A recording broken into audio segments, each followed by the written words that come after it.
Bismillahirrahmanirrahim. Alhamdulillahirabbil alamin. Nahmaduhu wa nasta'inuhu wa nastaghfiruh. Wa na'udzu billahi min shururi anfusina wa min sayyiati a'malina. Man yahdihillahu fala mudhillalah wa man yudlilhu fala hadiyalah. Asyhadu an la ilaha illallah wa asyhadu anna Muhammadan abduhu wa rasuluh. Allahumma salli ala Muhammad wa ala ali Muhammad kama sallaita ala Ibrahim wa ala ali Ibrahim. Barik ala Muhammad wa ala ali Muhammad kama barakta ala Ibrahim wa ala ali Ibrahim fil alamin innaka Hamidum Majid. Rabbi shrah li sadri wa yassir li amri wa hlul 'uqdatam min lisani yafqahu qawli, amma ba'd. Alhamdulillah, kita bersyukur kepada Allah kerana dapat lagi kita berkumpul dan insya-Allah meneruskan kelas pengajian kita berkenaan dengan tafsir maudhu'i bagi surah Al-Quran yang kita ambil daripada kitab tafsir maudhu'i bagi surah Al-Quran yang dikarang oleh sekumpulan para ulama daripada Jami'ah Syariqah Emirates, mana himpunan tulisan tersebut kita terjemahkan, tapi nota tak pergi lagi. Kita bagi sebelum ni dahulu. Saya kata dalam tajuk surah Al-Baqarah ni dia pecah pada banyak bahagian dia segmen per segmen. Memang kita terangkan tu mana surah Al-Baqarah panjang, tapi kerana kita lihat dia dengan individually kita tak nampak. Tapi kita lihat dia segmen per segmen kita akan nampak. Sebenarnya dia ada satu pendahuluan, satu penutup, dua isi besar. Isi besar yang kita tengah bincangkan sekarang adalah berkenaan dengan tajuk Bani Israel kenapa layak ditarik dari mereka khilafah dan juga hidayah. Dia mula ayat yang ke-40 sampai 163 sampai 62. Dia akan bincang macam tu. Dan dalam ni ada satu pendahuluan dan empat tajuk besar. Pendahuluan tu kita ambil 40-48 yang Allah Taala ungkit pada Bani Israel berkenaan dengan apa benda yang berkaitan dengan nikmat Allah Taala beri pada mereka. Kemudian ayat yang ke-49 sampai yang ke-74, hari itu kita ambil berkenaan dengan kisah perangai mereka dengan Musa. Yang sekarang kita sedang bincangkan adalah berkenaan perangai mereka dengan Muhammad SAW. Ayat yang ke-45, ayat 75 sampai 123. Yang kita dah ambil hari itu sampai kita dah baca dan juga ambil tafsir ringkas atau menyeluruh sampai ayat yang ke-82. Hari itu kita dah ambil mula first week kita masuk itu 75 sampai 79. Kemudian kita ambil sekarang ayat itu 80 sampai 83. Kita baca tapi penjelasan kita tinggal separuh. Hari itu dalam ayat yang yang 75 sampai 79 hari itu kita bincangkan berkenaan dengan bagaimana Allah Taala berikan kepada kita perasaan hampa terhadap keimanan Bani Israel. Allah Taala mulakan dengan afatatma'una an yu'minu lakum, adakah kalian semua tamak inginkan sangat agar mereka beriman dengan kalian?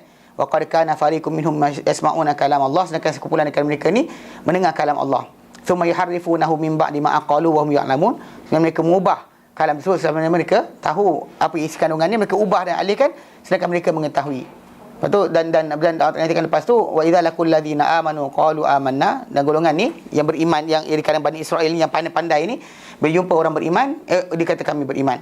Wa idza qala ba'dhum la ba', bila mereka bersenjata satu sama lain sama mereka, qalu, mereka bersaling berkata, atuhaddithunahum, adakah kalian beritakan kepada Muhammad juga dan untuk orang beriman, bima fatahallahu alaikum, dengan apa Taala buka pada kalian, liyuhajukum bihi inda rabbikum, supaya mereka berhujah kalian dengannya di sisi Tuhan kalian.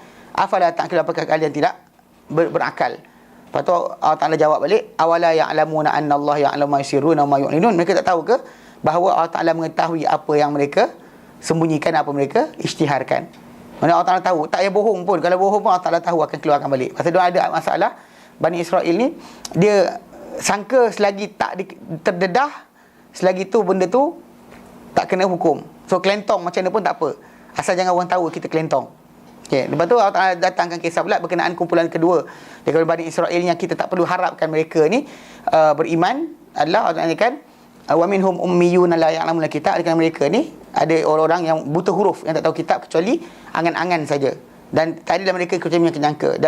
Dan benda tersebut yang sangkaan yang mereka buat tu adalah datang daripada orang yang alim yang lemparkan. Allah Taala cela pula lepas tu sebut berkenaan dengan orang-orang yang menulis kitab dan mengatakan dia daripada tulisan mereka, tapi dikatakan daripada Allah Subhanahu Wa Taala. Dan itulah kita bincangkan sambungan itu berkenaan dengan angan-angan yang dilemparkan kepada golongan buta huruf tu adalah mereka takkan disentuh oleh api neraka kecuali beberapa hari saja. Dan itu kita bincangkan minggu lepas. Wa qalu lan tamassana an-nar illa ayyaman ma'dudah. Allah Taala jawab balik, qul attakhuzum 'indallahi ahda, katakan Muhammad, dekat kalian ambil di sisi Allah Taala perjanjian Kalau ada, falan yukhlifallahu wa'adah. Tantangan ingkar ataupun sanggahi, nyalahi janji dia. Am taquluna 'ala Allahi ma la ta'lamun, ataupun kalian sebenarnya kata kepada Allah Taala benda yang kalian tidak ketahui. Lepas tu Allah terangkan sebenarnya masalah masuk neraka atau syurga tadi, bala man kasaba sayyi'atan, akan sebenarnya siapa-siapa yang mengerjakan kejahatan, wa atat bi khati'atuhu, dan melimputi pada dirinya semua kesalahan yang dia buat, fa ulaika ashabun nar, mereka adalah penghuni neraka, hum fiha khalidun, mereka dalamnya kekal. Tak kira siapa, baik muslim, orang-orang umat Muhammad atau umat sebelumnya, sama saja. Dia bukan berkenaan masalah Yahudi selamat kena, muslim tak, atau muslim kena, Yahudi tak. Kalau tak buka satu sistem yang umum kepada semua. Dan walladzina amanu wa amilus solihati ulaika ashabul jannah hum fiha khalidun, dan orang-orang yang beriman dan beramal soleh, mereka lah penghuni-penghuni syurga, dan mereka dalamnya kekal. Tak timbul tajuk berkenaan dengan 2-3 hari sahaja. Okey, baik. Jadi hari tu kita berhenti kat situ dan kita sambung hari ni. Kita dah baca dah sampai 83, kita dah baca dah. Kita terangkan dia punya kalimah dia. Baik, sambungan. Berkata pengarang-pengarang kita hafizahumullah, setelah membicarakan ayat-ayat yang telah lalu mengenai nikmat-nikmat lahiriah ke atas Bani Israel, datang pula bicara mengenai bentuk lain daripada nikmat-nikmat yang Allah Taala berikan, iaitu bicara mengenai nikmat taklif, nikmat tanggungjawab. Okey. Maksud dia taklif ini dari segi satu aspek, orang melihat dia adalah benda menyusahkan. Tapi bila Allah Taala berikan taklif, tanggungan, macam Allah Taala berikan contoh macam solat 5 waktu, puasa bulan Ramadan, secara tak langsung ia memberikan jalan mudah bagi seseorang itu untuk mengetahui jalan ke syurga Allah Subhanahu Wa Taala. Kalau tak Allah biarkan benda dalam keadaan samar-samar, manusia tak tahu berapa kadar dia. Dia akan macam solat berapa banyak baru dapat masuk syurga, sedekah berapa banyak mana. Jadi bila Allah letakkan jumlah, kadar, bentuk, satu aspek manusia melihat benda tu adalah berat. Tak, satu aspek lagi adalah apa? Had limit tersebut atau batasan tadi adalah nikmat. Supaya manusia tadi bila sampai batasan tersebut, memadai bagi dia memenuhi tuntutan Allah Subhanahu Wa Taala. Tuntutan agama tadi boleh dipenuhi. Kalau diberikan random, solatlah kalian, tak bagi tahu solat apa. Mungkin orang ni kata aku 15. Oh, kau tak bagus. Aku 17. Engkau? Aku 25. So, faham tak, dia akan jadi masalah. Bahkan ada orang kata cukup tak cukup, rasa madai lagi. Macam kita Ramadan lah. Nanti kan 8 ke 20, 28 ke 11 ke 23. Gaduh pula kan. Padahal solatnya pergi tidak. Kan gaduh dulu berkenaan dengan tajuk. Pergi tak pergi. Tak bangun bang, tak bangun kan. Ni orang tak nak pergi tempat sekian. Dah tak pergi langsung, lepak depan televisyen tengok movie. Ni masalah. Sebenarnya pasal pengertian sebenar, masalah pelaksanaan. Itu sebab ibadat sunat. Kita kata nampak tak, dia bukan dia taklif, bukan diberatkan. Nampak tak kita buat jadi macam mana? Yang ini kata sekian, ini kata sekian. Tapi bila yang wajib kan mudah. Jumlah dia tetap, kadar dia diketahui. Itu sebab kenapa taklif itu nikmat sebenarnya. Taklif itu adalah nikmat. Cuma orang mesti nampak taklif itu adalah beban. Sebenarnya taklif itu adalah nikmat. Itu sebab Allah Ta'ala ungkit di sini berkenaan dengan taklif, dan pengarang buku kita mengatakan bahawa ini taklif ni adalah nikmat taklif. So dia kata nikmat taklif sebab taklif itu bukannya beban. Dia adalah pemudahan jalan. Pasal bila orang tu dah buat dengan kadar dikehendaki oleh Tuhan, maka dia lapang dada. Itu yang dia takkan risau, takkan runsing. Dia kata, ya Allah, aku dah buat dah benda yang kau perintahkan. Itulah kemampuan yang aku mampu. Terimalah ya Allah. Kan kita tahu, kita dah penuhi kadar yang dikehendaki. Kalau dia kata tak diketahui, kan masalah pening kepala. Buat 3, cukup ke tidak? Tambah lagi 5, cukup ke tidak? Macam kita buat jemputan kahwin, tak bagi tahu apa orang nak datang. Cukup ke nasi ni? Tak tahu. Faham tak? Kan termasak lebih, membazir. Termasak kurang kan? Lapar orang datang pegang pinggan. Kami nak makan. Kan faham tak macam mana keadaan dia? Tanpa kadar, dia akan menjadi berat. Dengan kadar, dia adalah nikmat. So, bila nampak jumlah, diberikan jumlah hari, masa, waktu, kadar dan sebagainya, taklif itu adalah nikmat. Itu sebenarnya. Dengan sebab itu, kita kata, lepas kita laksanakan, ikut kadar ketetapan Allah Ta'ala, kita senang hati. Sebab tahu? Kita telah memenuhi tuntutan Allah Ta'ala ke atas diri kita. Yang lain, tambahan, itu kalau kita sukarela. Sukarela kita nak buat, silakan. Tapi, yang tetap, kita dah tahu kadar dia. Mana Allah Ta'ala takkan murka pada kita, kalau kita dah laksanakan perkara berkenaan. Murka daripada kita kalau kita tinggalkan benda tersebut. Itu kadar yang dikatakan. Jadi dia kata, itu mengenai nikmat taklif. Dan ayat Al-Quran terangkan bagaimana mereka tidak menyahut dan tidak menerima nasihat. Allah Ta'ala nyatakan dalam ayat yang kita baca itu, ayat yang ke-83 tu, menyatakan wa idh aqadna mitsaqa bani Israila la ta'buduna illa Allah. Ingatlah mereka ambil janji daripada Bani Israel, la ta'buduna Allah. Ini janji, perjanjian yang telah ambil daripada mereka. Jadi maksud kadar tersebut diberikan. Okey. Dan dia kata ayat berkenaan menjelaskan bahawa Allah Ta'ala telah mengambil janji pasti. Janji yang pasti ke atas Bani Israel. Dan dia berkata kepada mereka dan mereka mengikat mereka dan mengikat mereka dengan 8 perkara. Ada 8 perkara Allah Ta'ala letak dalam ayat 83 tadi yang mereka kena buat. Yang pertama, la ta'buduna illallah. Pertama, hendaklah mereka menyembah Allah, hanya Dia, dan tidak menyekutukan dengannya sesuatu pun. Ini tanggungan yang pertama. Makanya kita kata bila manusia tadi sembah Allah Ta'ala, tak duakan Dia, tak tigakan Dia, tak harapkan Dia, dia dah tegakkan la ilaha illallah pada diri dia. Ini pasal-pasal Muslim pun kena faham macam tu. Mana pasal hak Allah Ta'ala ni tak boleh dipermainkan. Pasal dalam syirik ni tadi, hak Allah Ta'ala yang kita kata dosa-dosa lain yang tak ampunkan kecuali syirik. Kalau mati dalam syirik, masalah. Mati dalam berdosa lain, Allah Ta'ala boleh berikan takut terkepit jari, terkepit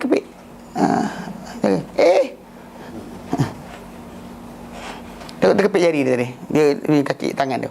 Okey. Jadi bila dia ditentukan pasal hak syirik tadi tu, benda bukan hak kita untuk compromise. Hak-hak lain kita kata tak apalah, tak lepaskan dia. Tapi yang ini tidak sekali-kali. Disebut dalam surah An-Nisa, Allah nyatakan innallaha yaghfiru an yushraka bihi. Allah tak memaafkan untuk disekutukan dengannya. Wa yaghfiru ma duna dzalika liman yasha, diampunkan untuk diampunkan apa selain itu. Duna dzalika liman yasha, bagi siapa dia kehendaki. Maka dari sebab itu para ulama bersepakat bahawa siapa mati dalam keadaan syirik, tak ada ampunan baginya. Itu yang penting. Kedua, wabil walidaini ihsana, dan hendaklah mereka buat baik pada dua ibu bapa. Mana secara ihsan, maksudnya belas. Belas ihsan dengan segala bentuk yang mungkin. Lahiriah dan maknawiyah. Maksud luaran, cara kita cakap dan sebagainya. Maknawiyah, cara layanan kita pada orang yang dia sayang ke. Ni kadang benda ni kena jaga sikit. Pasal one part kan, kita kata menyakiti hati ibu bapa. Jadi bukan bentuk dia mesti kita sepak dia orang. Tahu tak? Kawan dia jangan salah faham tau. Dia kata pasal Quran kata jangan kasar. Tak, kasar bukan semestinya tu. Kan something that kita oppose. Memang itu hak yang lebih yang Allah letak kat atas ibu bapa, yang tak boleh seorang tu nafikan. Kan dia melahirkan kita, dialah sebab kita wujud, maka dia punya kedudukan yang besar. Sebab Allah sebut dalam surah Isra ayat 23, Allah nyatakan wa qadha rabbuka alla ta'budu illa iyyah. Dan telah menentukan Tuhanmu jangan kalian menyembah kecuali Dia. Dan wabil walidaini ihsana, dengan dua ibu bapa hendaklah kalian berlaku ihsan. Maksudnya berbelas ihsan. Berlaku ihsan. Ihsan ni kita kata kalau ikut dari segi pengertian kepada Allah SWT, kamu menyembah Allah Ta'ala seolah kamu nampak Allah Ta'ala, dan kalau tak nampak Allah Ta'ala, kamu tahu Allah Ta'ala nampak kamu. Itu yang pada Allah Ta'ala. Tapi dalam bentuk ihsan dari segi konsep kepada sesama manusia, maksud dia kita belas. Kita ada perasaan belas. Tengok tu nampak kasih sayang. Contoh macam kita nampak budak kecil, kan kita kesian. Kalau dia tak makan, kita kesian. Benda tu dipanggil ihsan. Pasal kita kata dan bahkan tuntutan agama kepada seorang tu yang memang kita kata jadi besar berkenaan masalah dosa pahala dia adalah ketika mana dia telah dewasa dan mampu untuk bertindak dengan sendiri. Ketika tu Allah tak akan kira. Tu bila Nabi kata dalam hadis yang sahih, Nabi kata apa? Raghima anfuhu. Nabi kata rugilah dia. Sahabat kata Rasulullah, man? Khaba wa khasira. Berkata Abu Dzar al-Ghifari, khaba wa khasira, man huwa? Hampa dan rugilah dia. Siapa dia? Nabi kata man adraka, barang siapa sempat alal kibari, ketika dewasa. Mana ketika tua mak bapak dia atau ketika dewasanya dia. Ahadu walidai, salah seorang mak bapak dia. Salah satu orang. Au kilaihima, atau dua sekali. Walam yadkhul jannah, tapi tak masuk syurga. Memang rugi. Nabi kata rugi. Pasal jalan syurga paling simple, paling mudah antara dia adalah apa? Buat baik pada mak bapak. Redha kan. Memang kadang-kadang ibu bapa ni pada umur tertentu sampai dia jadi macam budak balik. Mengajuk cepat. Kan anak cakap sikit terasa hati kan. Abang tak payah pergilah. Mula dia mengajuk. Tak payah pergilah, tak apa. Pergi. Dia cakap yang tu. Ni benda macam ni kadang-kadang orang tak nampak. Sebab memang bila dewasa, bila makin tua manusia tadi, dia makin sensitif. Pasal dia bagi dia patutnya anak dah faham. Dia kan, aku besarkan kau, kenapa kau tak boleh? Pasal dulu time kecil mak bapak layan kan, bangun jaga, nangis-nangis pun ambil bagi susu. Tiba-tiba mak bapak merengek, anak-anak tak darat layan. Ini masalah besar. Itu dia kata belas ihsan, itu macam balasan terbalik. Cuma nilai kalau manusia tu mungkinlah kita kata tak buat baik daripada dia, hilanglah jalan syurga dia yang paling mudah. Bukan maksud tak masuk syurga langsung. Ya, Allah Taala beri dosa antara dosa besar uququl walidain, tapi tak setara dengan syirik. Tak setara dengan syirik. Memang akan dihukum oleh Allah Taala, tapi tidak sampai setara dengan syirik. Cuma ada para ulama menyatakan kerana besarnya sangat benda tersebut digandingkan dengan Quran Karim. Jangan sembah selain Allah Taala, lepas tu wabil daini ihsana. Dan surah Luqman macam tu juga, digandingkan dua-dua sekali. Mana sembah Allah Taala, buat baik pada dua apa. Pasal buat baik tadi dia tak zahir kecuali ketika dia orang dah tua. Tengah kuat-kuat ni tak nampak sangat. Bagi ketika kita kecil, mak bapak kita apa besar kan. Ketika kita kecil tak perasan. Ketika tu dia lebih protektif pada kita banding kita pada dia. Tapi bila dia dah tua, dah mula mata tak nampak, jalan dah mula sekian, nyanyok pula. Lepas tu dia cerita, ni sekian-sekian. Kadang-kadang benda simple je. Macam kita sakiti hati orang kan, macam benda yang dia suka kita bantai kata, "Bodoh ni, benda ni murah" dan sebagainya. Atau kawan dia ke kita sekian. Benda ni banyak orang langgar. Pasal dia tak nampak sebenarnya. Contoh macam katakanlah bapak dia tu, atuk bapak dia suka cucu. Kan cucu buat apa jangan sekian-sekian. Dekat situ pun ada point juga sebenarnya. Cuma ialah dalam ibu bapa tak bolehlah nak ikutkan sangat. Kan nanti kan atuk kata tak apa, kan. Abah kata tak boleh. Atuk kata okey. Atuk masalah sikit dia jaga cucu, dia tak sama macam bapak jaga anak. Dia atuk ni cucu pijak kepala pun tak apa.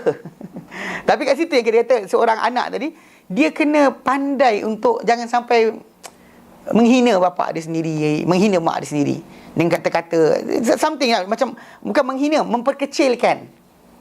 Macam tak ada power dah. Atuk bukan tahu sangat. Dia nyanyuk dan sebagainya, habis. Walaupun dalam bentuk gurau, jaga-jaga bab tu. Jadi ini pesanan Allah Taala kedua pada mereka. Kemudian yang ketiga, kemudian dia pindah pada lingkungan lebih luas. Wazil qurba. Lingkungan lebih luas itu apa yang datang dengan wasiat ketiga, itu berlaku ihsan kepada kerabat. Dari arah dua apa? Mana adik-beradik bapa, adik-beradik mak, anak saudara bapa, anak saudara mak sepupu kita lah. Mana siapa yang relate kepada mak bapak kita. Dan ihsan ni, dia kata dia berlaku ihsan daripada dua arah, bukan bapak saja, mak pun sama. Dua arah. Pasal di situ kita kata penghormatan kerana mereka lah kita akan hormat orang berikutnya. Saya kata seperti disebut dan ihsan ni seperti ikutan pada hak dua ibu bapa. Ia macam follow up. Bila hormat mak bapak, hormat juga siapa yang terlibat dengan mak bapak kita. Macam tu Nabi SAW pernah nyatakan dalam hadis yang datang berkenaan dengan tajuk zakat. Bila mana Nabi hantar Umar bin Khattab untuk kutip zakat daripada beberapa orang. Antara yang dia tak nak bayar ketika itu adalah Abbas bin Abdul Muttalib. Jadi bila Nabi kata pada Umar, kan yang dua lagi saya tak sebut pada Abbas ni. Bila Nabi kata Abbas dah bayar. Pasal bila Umar mengadu, Nabi kata first Khalid bin Walid. Nabi kata Khalid bin Walid ni kamu zalimi dia. Kau minta juga zakat pada dia tak boleh sebab dia pula telah wakafkan semua harta senjata-senjata dia. Memang dari segi nilai ada nilai, tapi semua senjata dia adalah untuk jihad fisabilillah. So kamu minta zakat dia, kamu zalimi dia.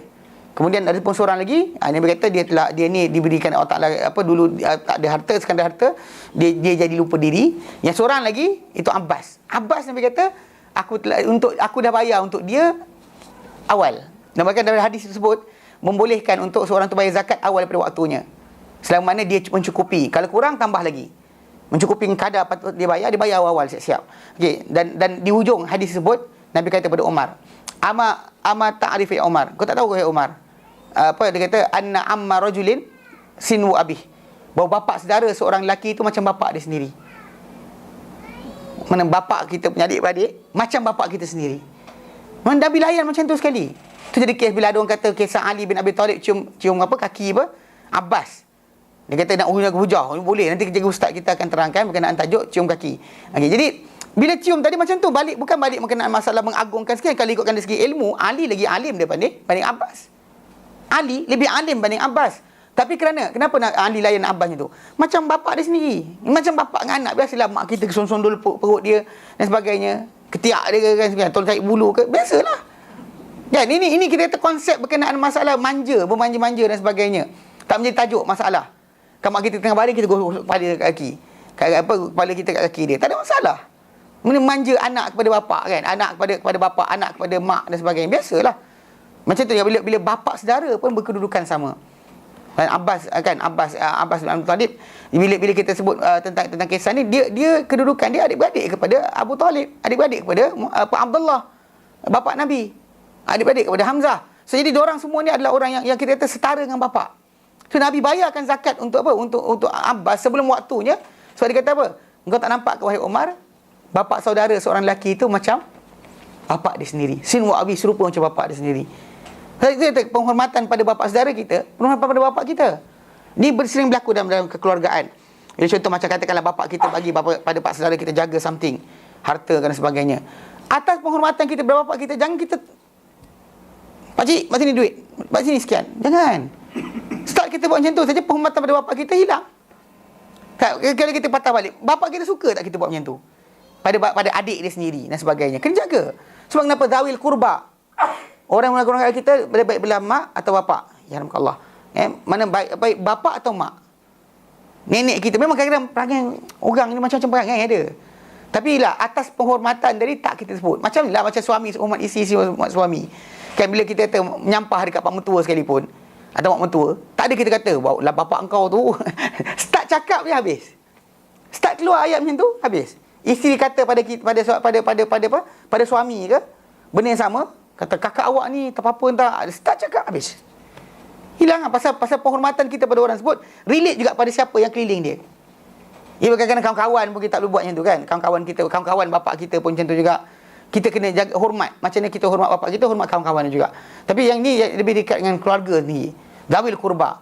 Buat hubungan keluarga. Kerana apa? Kerana dia kata kerana ihsan, insan hanya berhubung dengan kaum kerabatnya melalui perantara hubungan dengan dua ibu bapa dia sendiri. Seorang insan tu dia bercantum dengan pakcik sekian, mak saudara sekian sebagainya melalui apa? Bapa dia atau mak dia. Maka sebab itu dia kena apa? Hormati juga orang tersebut. Yang Allah Taala berikan arahan kedua, wasiat kedua. Ketiga. Wasiat keempat. Wal yatama. Anak yatim. Itu berlaku ihsanlah kepada setiap yang telah mati bapanya sedangkan dia dalam bawah umur baligh. Tak cukup umur lagi untuk menanggung tanggungan diri ataupun nafkah dan sebagainya. Maka budak-budak ni panggil anak yatim. Yatim ni balik kepada orang yang bawah umur sahaja. Lepas umur dah balik, maksudnya dah balik, dia dah keluar, suara dah berubah sebagainya, bukan lagi anak yatim. Biar pernah kita dah tua-tua bapak baru mati kan. Bapak saya baru mati, anak yatim. Tak, anak yatim tu hanya bawah umur saja. Kan? Ketika pasal dia tak ada sumber kehidupan sebagainya, menjaga anak yatim ni adalah benda penting. Bahkan Nabi kata dalam hadis yang sahih, berkata, aku wa kafil yatim, orang menanggung anak yatim kahatain fil jannah. Macam ni dalam syurga nanti. Aku dan orang menanggung anak yatim macam ni dalam syurga nanti. Tapi sering ditinggalkan. Memang masyarakat kita ni kadang-kadang dia haid musim tau, musim. Bila mungkin qarin kena ikat. Ramadan qarin kena ikat. So ingat keluar kan, tak ada masalah. Musim lain tak keluar. Tak boleh macam tu. Kan tengok the needs. Kalau kita ada lebih rezeki, bagi. Tak ada lebih, niat. Ya Allah, kalau aku ada rezeki lebih, bagi. Ada niat untuk kita sambung kat situ. So kita kata kerana mereka ni memang Nabi SAW suruh. Dan bahkan dalam Quran Karim Allah Taala nyatakan bila apa dalam surah Ad-Duha kan. Dalam surah Ad-Duha. Kan dia datang kata fa amal yatina fala taqhar. Jangan keras, jangan kasar dengan anak yatim. Kan bahkan kita kata benda-benda nanti kita datang dalam pengajaran syariat, adab, akhlak, nanti kita akan bincang lagi. Okey. Kerana ini adalah kerana jiwa pada kebiasaannya tidak cenderung berbuat baik kepada yang seperti ini, kerana tak akan dapat diharap manfaat sebaliknya. Pasal anak yatim ni, kalau kita buat baik anak orang, nanti orang tu akan buat baik anak kita. Pasal dia opposite tau. Tapi bila anak yatim ni, tak ada siapa yang akan boleh gantikan benda kebaikan kita buat. Sedia dia seorang lah. Tak ada siapa nampak lain dah. Jika dia ada ditanggung oleh orang lain, maka tak dapatlah peluang kita menanggung dia. Tapi anak yatim tak dijangkakan mendapat balasan baik balik. Bahkan dahulu ketika Nabi SAW sendiri, bila nak disusukan oleh kabilah Sa'diyah, kabilah Bani Sa'ad, Mereka mula-mula tu menolak, tak nak Nabi SAW. Sebab apa? Sebab tak dijangkakan akan dapat habuan yang besar daripada bapak. Bapak je lah. Sebab bapak tak ada, ada atuk. Atuk distance, dia anggap jauh. Mak, walaupun kaya pun masih tak dianggap macam tu. Dianggap bahawa tidak mempunyai kedudukan yang besar. Dengan sebab itu kita kata dari segi konsep ni memang payah kita nak berikan buat kebaikan pada orang yang tak dapat balas balik. Tapi anak yatim ni kadang-kadang ada perangai. Tak tahu Allah lah. Mungkin psikologi dia sikit lain perangai. Nakal dia lebih sikit, kan? Macam mencabar kesabaran orang yang menjaga dia. Mencabar kesabaran sungguh. Tapi kadang-kadang ada kalanya tak juga, kan? Allah tak nak. Kadang-kadang mungkin ada orang tu dia terlampau tak cuit anak yatim. Jadi sampai anak yatim tu naik kepala pada dia. Tak sentuh langsung. Nak sebagai anak kita kena didik dia. Kalau kita bela sebagai anak kita kena didik dia. Dia dua macam kaedah orang buat sekarang ni, bagi duit pada rumah anak yatim untuk penjagaan. Atau satu lagi, ambil jadikan dia keluarga kita dan kita bela dalam rumah kita. Dia dua cara lah. Kan ada kata kafalah tadi dengan tanggungan keuangan dan sebagainya. Ada kata tak, kita didik dia, kita bela dia. Itu berbeza. Baik. Wasiat kelima. Wal masakin, dan berlaku ihsan kepada apa? Orang-orang miskin. Itu berlaku ihsan kepada orang-orang yang disekat mereka oleh kefakiran. Mana ada kefakiran keadaan harta mereka tak mencukupi, kita bantu mereka, okey? Maka mereka tak dapat apa-apa untuk hidup mereka. Ni kadang-kadang kita kata benda macam ni kita tak jangkakan. Orang tu miskin, bukan dia nak jadi miskin. Bahkan ada orang tu kadang-kadang masyarakat kita ni masalah sikit. Dia ada idea, kan, pasal apa, the willpower, kan, belajar motivasi, willpower, kan, dia kan, you change your, dia kata semua orang boleh mengubah nasib masing-masing. Dia lupa sebenarnya qadar Allah Taala mendahului segala-galanya, kan. Pasal ada orang tu kadang menyaga bangang-bangang je kaya, yang dia bodoh-bodoh je kaya. Ada orang tu habis modal, pusing balik tak kaya-kaya pun ada juga. Pasal Allah Ta'ala memang jadikan masalah kerana zakat itu adalah di antara syariat Islam yang dikata rukun. Maka berjalan sampai kiamat. Dia memang Allah Ta'ala jadikan pengagihan masalah harta kehidupan manusia ni, ada kaya ada miskin. Dia memang benda yang tak boleh kita elakkan. Pasti berlaku macam tu. Pasal kita lihat dalam apa? Bila Allah Ta'ala nyatakan dalam Quran. Bila orang-orang musyrikin dahulu inginkan untuk, kalau boleh Quran ini turun kepada orang tertentu saja. Contoh macam kalau dapat pada Walid bin Mughirah kan bagus. Kalau dapat pada sekian kan bagus. Jadi bila dia kata apa? Dia kata wa qalu laula nuzil hadzal Quran ala rajulin minal qaryataini azim. Dia kata kalaulah Quran ni turun pada seorang lelaki daripada dua kampung. Dua kampung tu maksud dia satu Mekah, satu lagi Taif. Taif, nama lelaki tersebut adalah Uqbah bin Mas'ud. Uqbah ibn Mas'ud. Tak ada kaitan dengan Ibn Mas'ud radhiyallahu anhu. Tapi nama dia Uqbah bin Mas'ud. Satu lagi nama dia adalah Al-Walid bin Mughirah di Mekah. Jadi orang-orang musyrikin lalu dia kata kalau laula nuzila hadzal Qur'anu ala rajulin minal qaryataini azim. Dia kata kalau Quran ni turun pada seorang lelaki daripada dua kampung. Hebat, dia kata, hebat. Tapi malangnya apa? Quran tak turun pada dua orang lelaki berkenaan, maka dua orang tak nak dia kata dia tak nak ikut. Sebab apa? Sebab rasakan kalaulah Quran datang pada mereka berdua ni, barulah kami ikut. Okey, ayat 31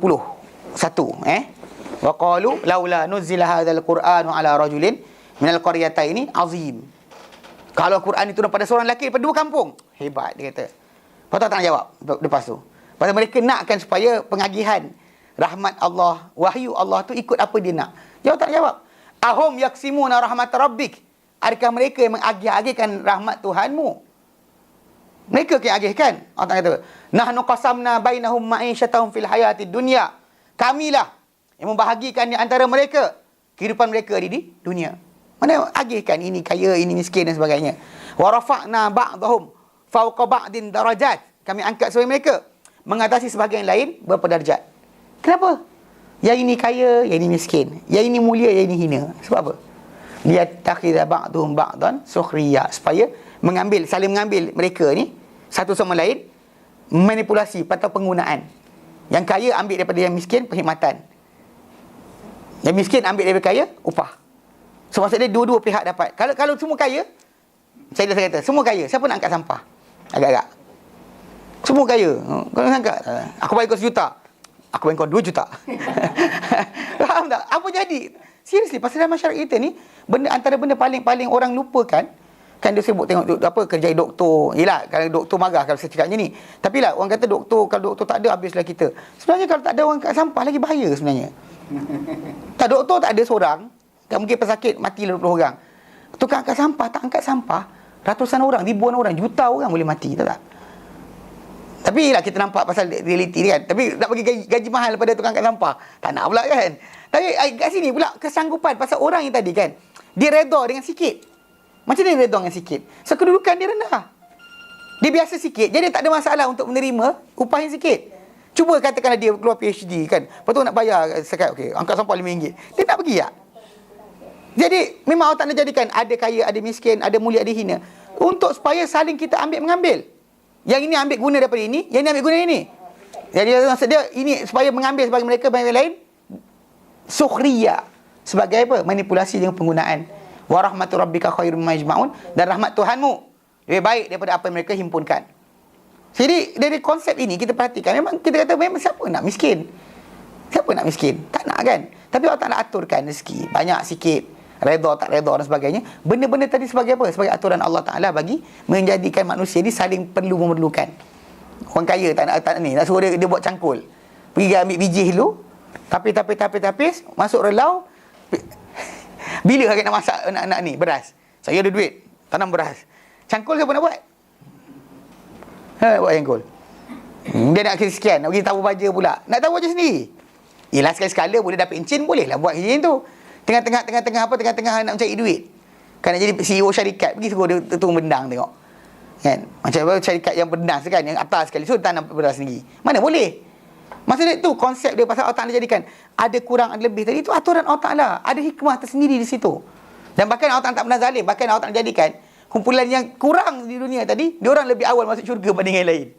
Bahkan lebih ramai. Dan syurga nanti adalah orang yang tak berharta banding orang yang berharta.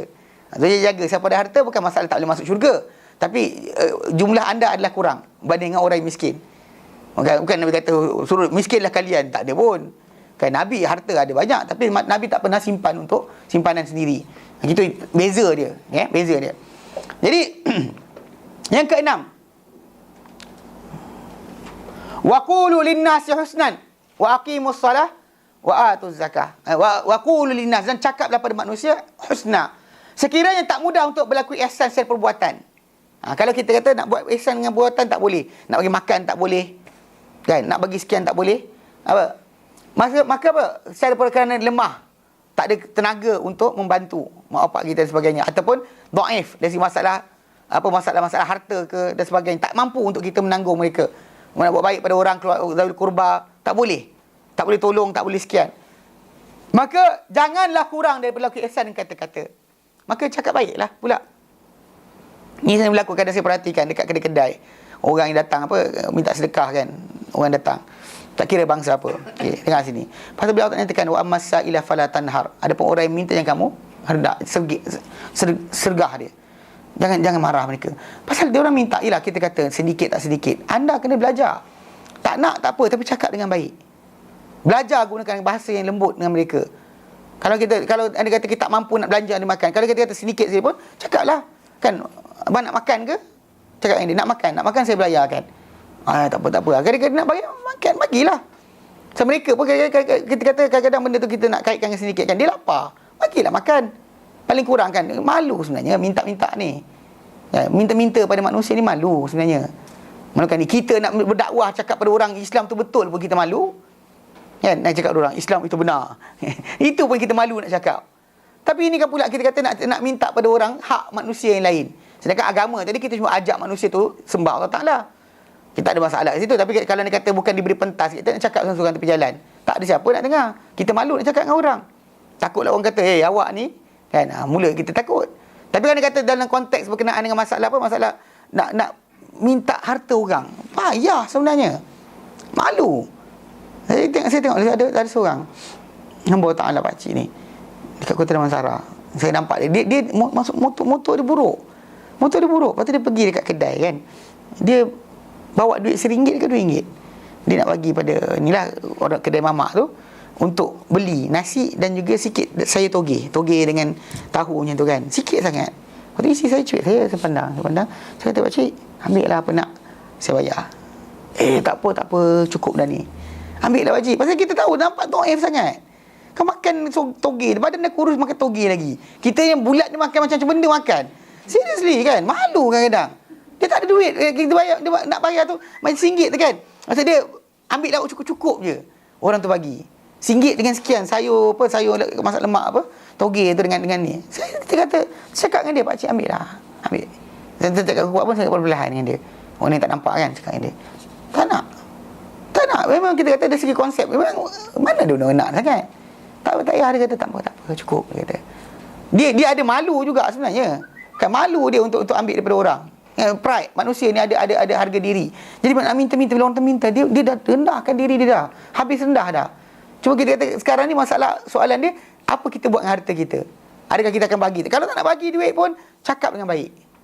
Jangan macam oh jangan buat macam tu. Jangan buat macam tu. Macam ni ke macam tu ke jangan. Kan cakap minta maaf, tak boleh saya nak sekian. Cakap minta maaf. Cakap macam tu. Qulu linnasi husna. Cakaplah pada manusia dengan baik. Ini walaupun arahan ni kepada Bani Israel, kalau kita tak buat pasal diorang dicabut dari mereka ni khilafah kerana perangai mereka. So anything yang concern Allah Ta'ala ambil janji kat atas mereka, kita kena patuh. Pasal benda tu kalau kita buka balik ke depan, dia ada arahan ni kepada kita pula. Dia dengan bahawa kata-kata tadi menjadi baik lagi lembut. Cakap dengan baik dan lembut. Kan? Manis muka sungguh. Maaf ya, maaf, cakap maaf ya pakcik, maaf ya bang, tak boleh bagi. Kalau abang nak makan saya bayar. Nak beli saya tak nak, kata. Cakap yang tu. Jangan kita marah, yang kita sedih. Memang macam budak-budak kecil kan, kena digunakan untuk kutip lah di sekolah tahfiz dan sebagainya. Budak tu bukan nak sangat pun, tapi ustaz dia bawa ke, wallahu alam. Kan? Ada yang bestnya apa tahu? Kadang saya buat ada. Kau jawab hafal Quran, dia kata hafal. Surah apa? Disebutlah surah Sajadah, surah Yasin, surah sekian. Boleh soal? Dia diam.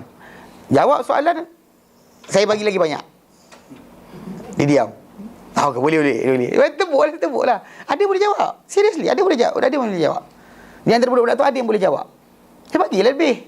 Taklah bagi RM10, bagi RM50 pun ada. Pasal dia boleh jawab. Saya kata boleh jawab. Dia kata boleh. Kita cakap dengan dia. Pasal benda ni kita kata kadang-kadang bukan apa. Kita tahu dia kadang-kadang terdesak juga.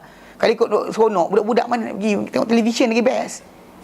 Tak? Tengok televisyen cerita Ultraman dan sebagainya kan. Hari Sabtu kadang pergi kat stesen minyak. Memang kita kata benda berkenaan, tapi tindakan kerajaan lah untuk tangkap orang yang memanipulasi budak-budak ni bukan kita. Atas dasar kita orang minta, kita tak persoalkan berkenaan masalah orang tu betul atau salah. Bukan kerja kita jadi polis. Dan polis tak buat kerja tu tajuk lain ni. Kita sekarang ni orang minta, dia terdesak, dia in need dia perlukan. Dia tipu ke tidak kita tak tahu. Kadang-kadang datang jumpa saya hilang barang lah, saya tadi kena rompak dan sebagainya. Kalau betul macam mana? Kalau tipu satu benda, kalau betul memang dia kena rompak tadi, memang duit dia hilang, macam mana? Apa kita nak jawab Allah Ta'ala nanti? Alasan kita kata Allah dia sindiket. Macam tu nak jawab. Kenapa kau tak bagi? Sindiket ya Allah. Siapa kita untuk datang ke perkara berkenaan? Itu bahaya, amat bahaya. Pasal Allah Ta'ala akan tanya apa kita buat. Allah Ta'ala tanya berkenaan dia sindiket ke tidak.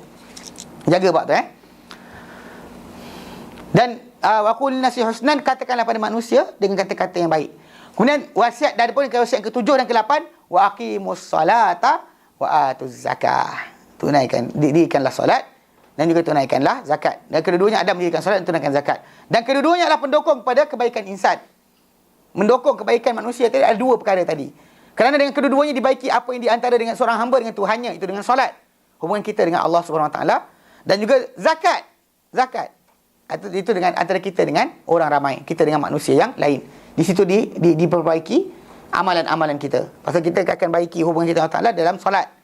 Dan kita baiki hubungan kita dengan manusia dengan wajibnya, itu zakat. Akan tetapi, adakah patuh Bani Israel kepada pesanan-pesanan bijaksana ini? Soalan ditanya. Allah Ta'ala jawab tidak. Summa tawallaitum illa qalilan minkum wa antum muridun. Kemudian kamu pun semua berpaling, kecuali sedikit je yang tak berpaling. Dalam keadaan kamu dalam keadaan kamu enggan, ingkar, tak mahu patuh kepada arahan berkenaan. Demi sungguhnya telah berpaling kebanyakan golongan terdahulu daripadanya dan telah berkongsi hukum dengan mereka siapa yang datang sesudah mereka hingga ke zaman Islam. Start daripada zaman Musa, terima arahan tadi, yang berikutnya pun berterusan perangai macam tu, sampailah zaman Islam masih lagi macam tu perangai mereka. Dan mereka berada pada keadaan berpaling dengan hati sesudah penolakan dengan lahiriah. Secara fizikal tak nak buat, hati mereka juga tak mau terima. Ini ada orang kita tak boleh buat dengan fizikal, tapi hati rasa sedih tak boleh buat. Ada. Ini tak, hati pun tak rasa sedih kepada apa? Pada perbuatan mereka ingkar perintah Allah Subhanahu wa taala. Okey. Sambung hari ni. Harap-harap dah hafal ya. Ini bukan buat lawak, cakap betul ni. Harap-harap dah hafal. Okey.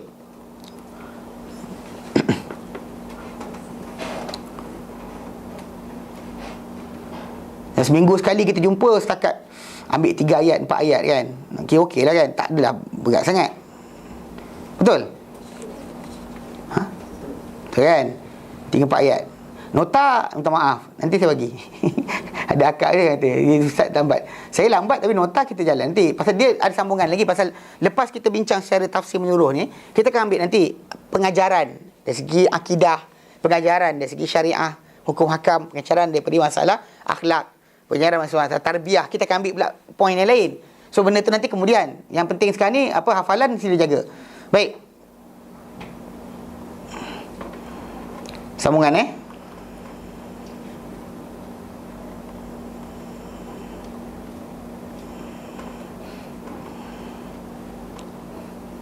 ikut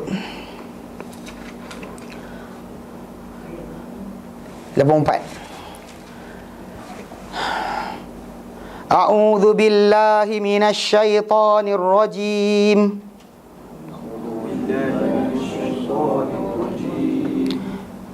Wa idz akhadna mitsaqakum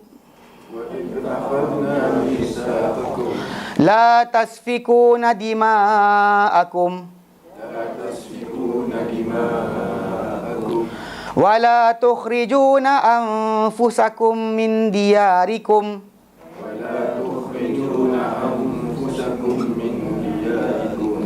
thumma aqrartum wa antum tashhadun.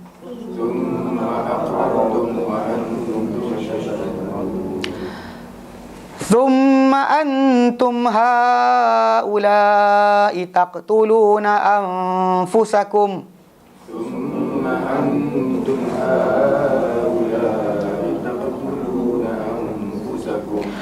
وتخرجون فريقا منكم من ديارهم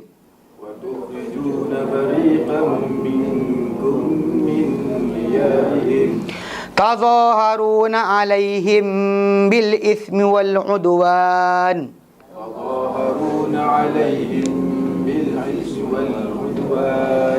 وإن يأتوكم أسارى تفادوهم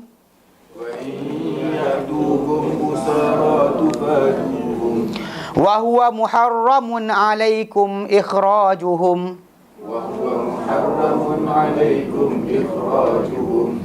أفتؤمنون ببعض الكتاب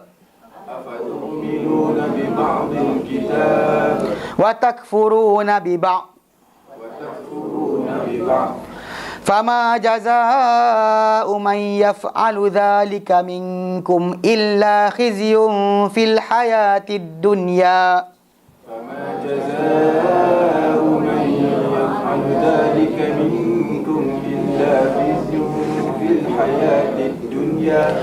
ويوم القيامة يردون إلى أشد العذاب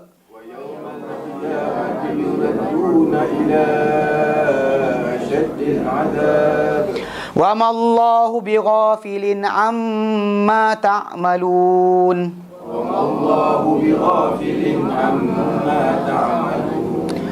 أولئك الذين اشتروا الحياة الدنيا بالآخرة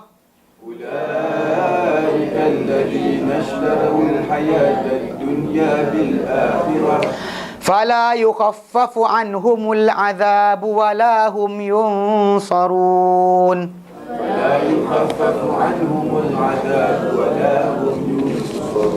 Okey, baik. Ni kata balik 44. Okey, kita ambil Wa idh akhadna wadan idh akhadna, idh ketika. Kita terang itu idh dengan idza, dia dua kalimah yang mempunyai makna serupa kalau terjemah dalam English. And when, dan apabila maksud dia, cuma idza akan datang. Maksud idza jaa, bila datang, apabila datang, apabila datang.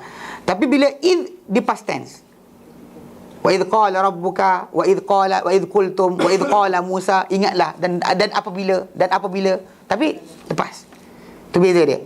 Idh dan idza. Akhadna, kami ambil. Akhadna, kalau akhadtu saya ambil. Akhadha ya'khudhu. Masuk kata apa, verb kata kerja, orang lari. Datang kelas lari. Sebab apa? Kena hafal banyak. Sebenarnya dalam menghafal Quran, menghafal bahasa Arab ni, ambil satu je. Hafal satu set, lepas tu pandai lah yang lain. Cuma kena lancar. Macam kami dulu kalau di sekolah dulu, kalau dia kata tak cukup vocab, buat macam dia pelik. Daun pun jadi. Pasal dia kata macam tu, macam akhadhu, akhadata, akhadna. Ini untuk third person. Kan dia akhadhu. Ini semua lelaki. Seorang, dua, ramai. Akhazata, akhazna, perempuan. Seorang, dua, ramai. Untuk dia he, she, they. Macam tu. Okey. Lepas tu orang depan kita, akhazta, akhaztuma, akhaztum. Akhazta, akhaztuma, akhaztum. Dia mudah pasal dia bunyi ta tumatum, ti tumatunna. Itu depan kita. Wa iz akhaztum, akhaztum, kamu kalian. Akhazna, itu yang orang bercakap, kami ambil. Kalau saya ambil, akhaztu. Sebenarnya orang kalau dia hafal kan, dia hafal yang satu je. Yang lain tu dia akan ikut. Wa iz akhazna, dan ingatlah ketika kami ambil. Ketika kami ambil. Ni. Mitsaqakum. Mitsaq perjanjian. Mitsaq perjanjian, kum kalian atau kamu semua. Perjanjian tersebut adalah la tasfikuna dima'akum. La, tidaklah. Tidaklah. Perjanjian tersebut, tidaklah kalian tasfikuna, menumpahkan. Safaka yasfiku. Safaka yasfiku. Maksudnya menumpahkan. Tasfikuna antum. Untuk kalian semua tasfikuna. Tidaklah. Kenapa kata tidaklah? Sebab kalau dia kata dia masuk jangan, nun tu tak boleh ada. Dia beza la, tidak, dengan la jangan. La jangan, la nahi, dia mengubah akhir fi'il mudhari'. Akhir fi'il mudhari' tadi kalau kata yang ada tambahan waw nun, nun tu akan hilang. Kalau tak ada tambahan waw nun atau alif nun, dia akan mati. Contoh macam la taqra, la tadhhab, la ta'kul, la tadrib, la sekian, dia akan jadi macam tu. Kalau dia kata macam kalau ramai, la tadribu, la ta'kulu, la tusrifu. Okay, dia jadi la tu maksud jangan. Kalau la tidak, macam ni. Perjanjian tersebut tidaklah. Agar tidaklah maksud dia. Kalian menumpahkan dima'akum, dima' darah-darah. Singular dia damun. Ini bukan maksud jumlah darah tu, darah mana banyak sangat darah tadi disebut jenis. Macam kita belajar tajuk air.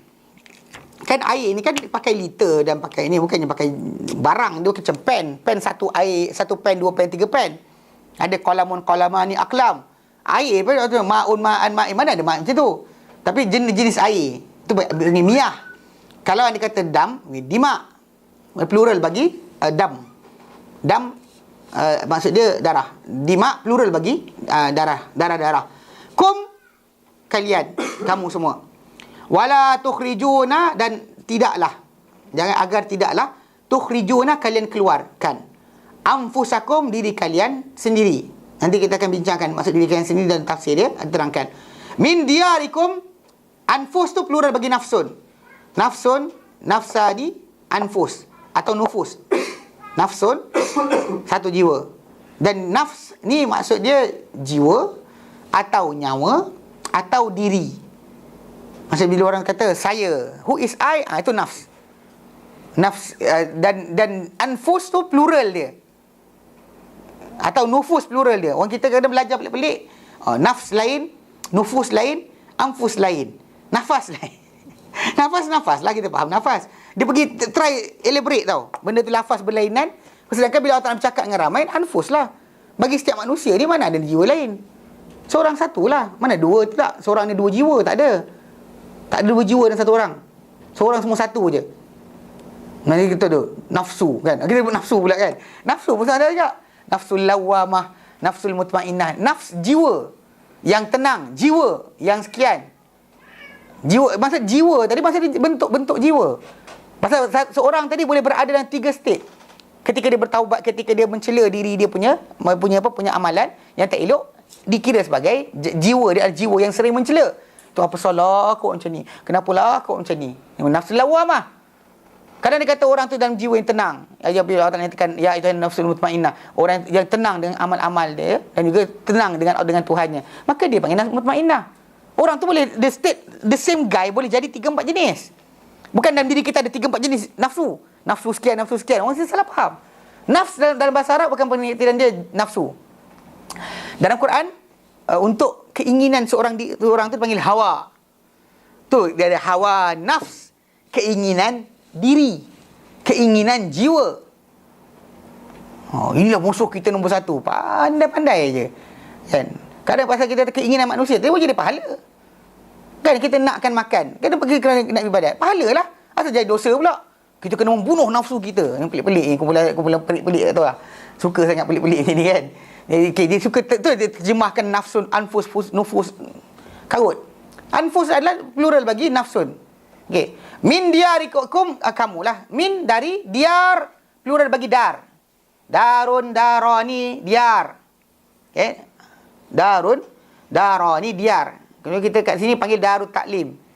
Sekarang tukar jadi Yayasan Taklim. Kan dulu dar. Dar tu maksud dia rumah ataupun maksud asal dar ni adalah tempat kita pergi datang balik. Pergi datang balik. Itu dar lah. Sebab kenapa dalam bahasa Arab ni perkataan rumah tu ataupun tempat kita pergi ulang-alik ke tempat tu dia punca dipanggil. Macam manzil sebab kita singgah. Begitu dengan nazala.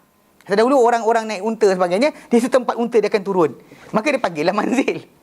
Okey. Kemudian bila baitun, rumah. Perkataan bata yabitu maksud dia bermalam. That's the place kita bermalam, tidur. So panggil baitun. Faham tak? Orang Arab punya kaedah macam tu. Diarikum, diar rumah-rumahkum kalian. Itu kamu semua. Summa, kemudian aqrartum, kalian mengaku, berikrar untuk patuh pada arahan tersebut. Wa antum tashhadun, sekalian semua apa? Menyaksikan, sedar. Bukannya tak sedar, bukan bersumpah dalam keadaan tak sedar dan faham apa yang kalian sumpahkan. Summa antum, kemudian kalian. Antum haula, kamu ini. Antum haula, kamu ini. Taqtuluna anfusakum qatala taqtuluna antum, kalian membunuh anfusakum, diri kalian sendiri. Wa tukhrijuna fariqam minkum min diyarihim, dan kalian keluarkan satu kumpulan dari diri kalian sendiri daripada rumah-rumah mereka. Tazaharuna alaihim, kalian bantu ke atas mereka ni untuk musuh, kalahkan mereka. Bil ithmi, bi dengan al ithm, dosa, wal udwan, dan juga permusuhan. Kalau adu, musuh, udwan, permusuhan. Udwan adalah apa panggil masdar kepada ada yang adu. Ada yang adu. Udwan, ithmun dosa, udwan adalah permusuhan. Wa in ya'tukum, dan in jika ya'tukum, in kat sini dia bekerja macam huruf-huruf jazam lain. Asal dia ya'tuna. Tapi kerana in tu maksud jika, maka dia akan in ya'tuna tu hilang. Dia jadi kalau sekiranya kalau kita macam in tadhhabu, in taqra'u, dia akan macam tu. Macam kita sebut tadi lam yang nahi tu, dia serupa macam ni kerja dia. Tapi cuma in akan ada dua. Atas yang satu, ada bawah lagi satu lagi. Wa in ya'tukum, dan jika datang kepada kalian usara plural bagi asra. Mana asir ataupun asra itu asir itu orang yang dan tawanan. Tufadu, asal tufaduna. Fada yufadu. Fada yafdu atau fidyah. Maksudnya tebus. Tufadu, kalian tebus hum, mereka. Wahwa, sedangkan ia muharramun, diharamkan. Muharramun, harrama yuharrimu, mengharamkan. Muharramun, diharamkan. Alaikum, ke atas kamu, ke atas kalian, ikhrajuhum, pengusiran mereka. Perkataan akhraja yukhriju, ikhraj. Akhraja, bukan kharaja. Kalau kharaja yakhruju, khuruj, keluar. Akhraja yukhriju, ikhraj, mengeluarkan. So ikhraj pengusiran atau pengeluaran, hum, mereka. Afatu'minuna ba'dil kitab, adakah? Fa, maka adakah maka tu'minuna kalian beriman bi ba'dil kitab, bi dengan ba'di sebahagian. Lawan dia kul. Kullu atau jami'. Ba'dun sebahagian. Sebahagian tak semestinya setengah. Boleh jadi sepertiga, boleh jadi seperempat, boleh jadi 2/3, sebahagian. Ba'dil kitab, sebahagian kitab. Wa takfuruna bi ba'd, dan kamu kufur dengan sebahagian. Iman sebahagian, kufur sebahagian ke? Soalan Allah Ta'ala. Fama jazaa'u man yaf'alu dzalika minkum. Fama, maka tiadalah. Ma ni, ma kita sebut dalam Quran banyak Ma ada ma tidak. Ada ma apa? Question. Ada ma apa yang. Jadi isim mausul. Yang ini kat sini ma ni tidaklah atau tiadalah. Jazaa'u, balasan. Tiadalah balasan man yaf'alu, sesiapa yang yaf'alu, melakukan zalika, itu, mana apa yang larang tadi, minkum, dari kalangan kalian, illa, kecuali balasan dia adalah khizyun, kehinaan, fil hayatid dunya, pada kehidupan dunia. Pasal orang akan nampak langgar balik benda, tak nak ikut agama, lepas tu buat macam ni. Okey, wa yaumal qiyamati, dan pada hari kiamat. Yauma, bila nampak yauma, al yauma, dia maksud pada, kalau ada al yauma, pada hari ini. Yauma, pada hari.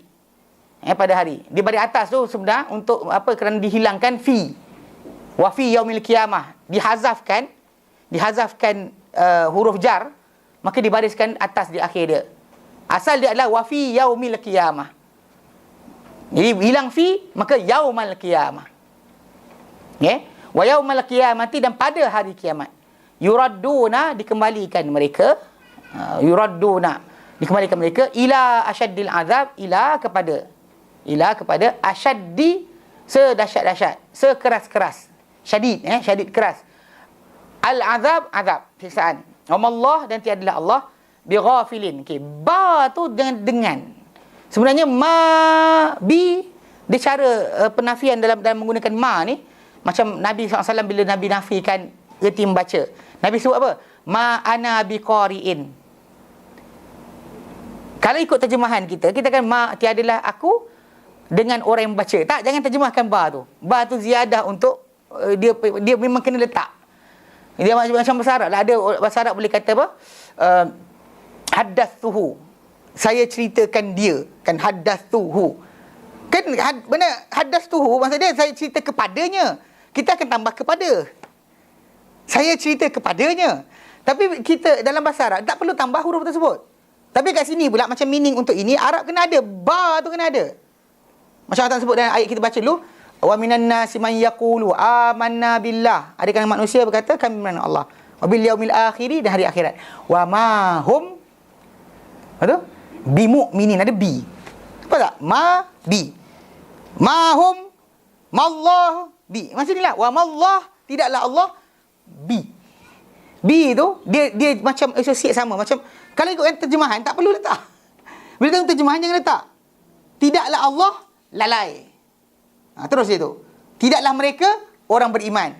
Tapi ba tadi kena letak. Memang itu cara orang Arab meletakkan penafian dengan ba. Dia tambahan. Mesti ada kat situ. Tak boleh kita tidak. Yang ada ma ada, mesti ada. Dia nafi macam tu. Penafian macam tu. Ma nafi. Tapi sama ada kata nama atau kata soal. Atau kata ganti nama. Mahum macam ni, wa mallah. Kan nama isim zahir kan. Bukan kan ni kata ganti nama.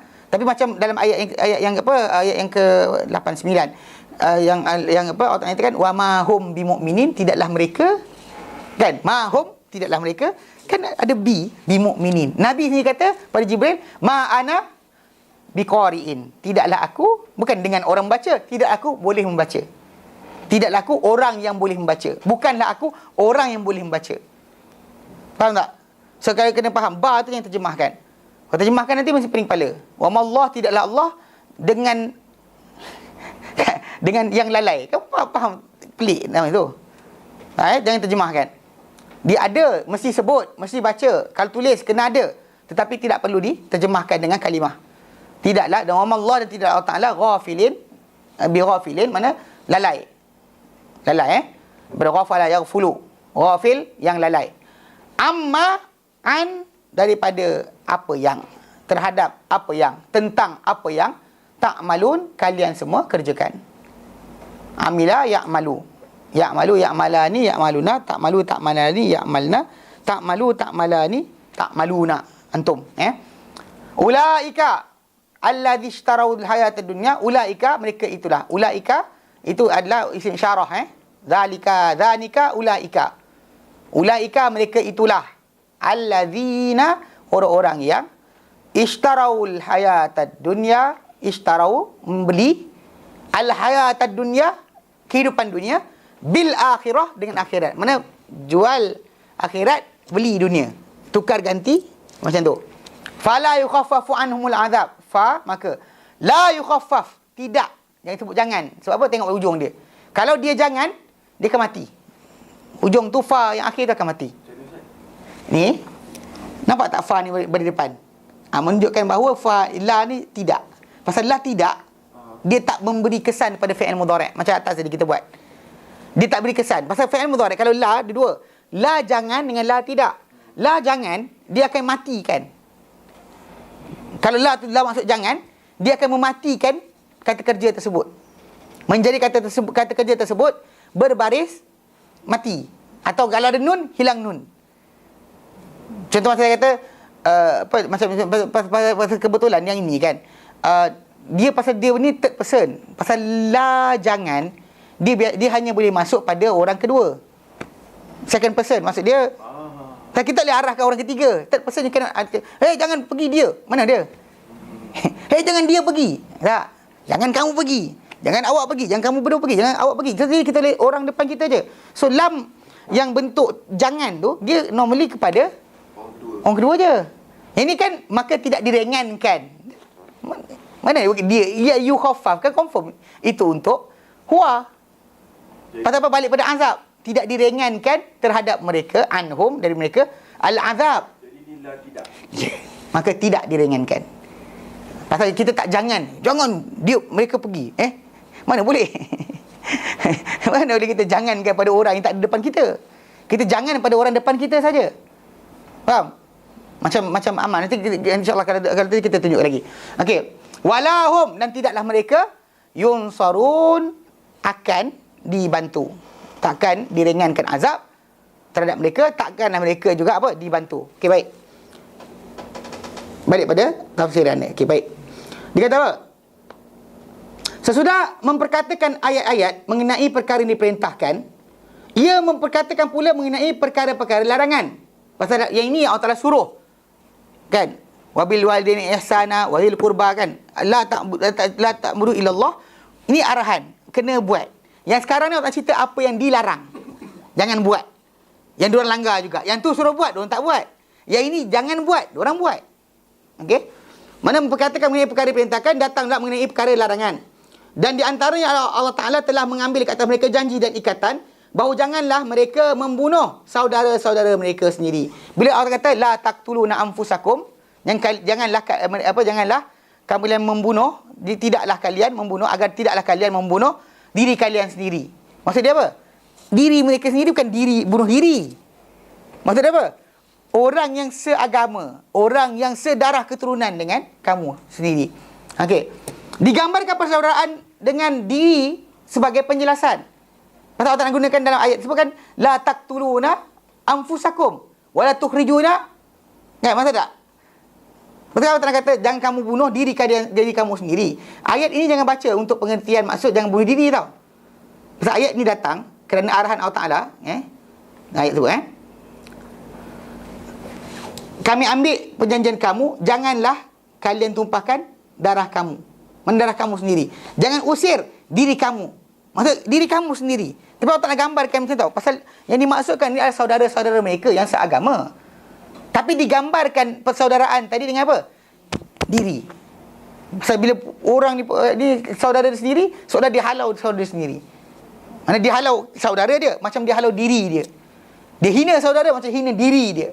Dia bunuh saudara macam bunuh diri dia sendiri.